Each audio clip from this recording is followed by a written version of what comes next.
And it is not allowed to go to excesses and to exaggerate and go to extremes in having various types of food, meaning having a lot of variety of food when one breaks his fast, and then filling one's stomach with that various type of food, as is commonplace in our times, because this causes harm from a medical point of view.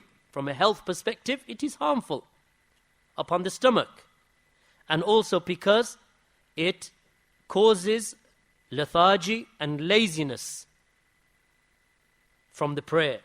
So a person becomes too lazy and too tired and lethargic to pray. So one should not have excess food and different varieties of food and fill his stomach with that at the time of iftar. And he said, and what is more severe than this are those people who sit down at their tables to eat and break their fast. And they sit and eat the various types of food that is put before them, and that which they bring for themselves. And then they delay the Salatul Maghrib, that they should pray with the Jama'ah. And it causes them to miss the congregational prayer of Maghrib with the Jama'ah.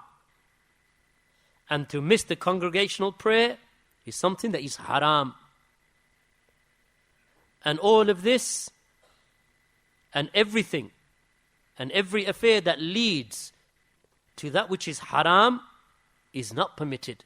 So if you do something and you know by doing that thing it will lead you to fall into a haram matter, then you doing that thing is not permitted, even if that original thing is halal.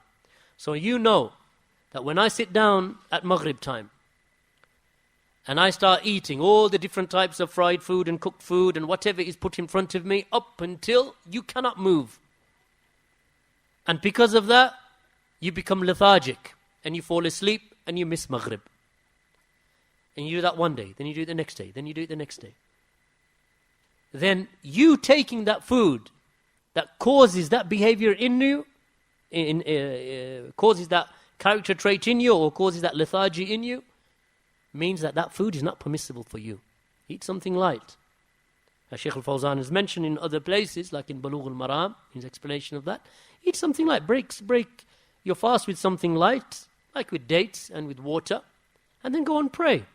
After you have prayed, return back, and then you may have something more to eat, but not to the extent that you become gluttonous.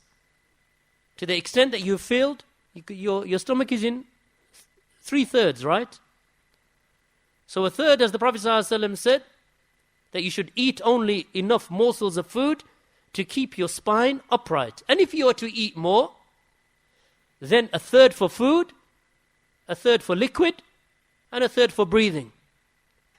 So you fill the first third with food, you fill the second third with food, and you fill the third with food. So where's the drink and where's the breathing? And then you want to come and pray Taraweeh, and you say, I can't make Taraweeh, Akhi, it's too hard, it's too long. It's too long because you can't move, ya Akhi. You can't move. So, he mentions, therefore that which leads to a prohibition in itself becomes impermissible. So, it is necessary therefore, and it is upon you, to have a light iftar, to have something light, so that that person who's eating, he does not get engrossed in eating for such a long time that it delays him from attending the congregational prayer.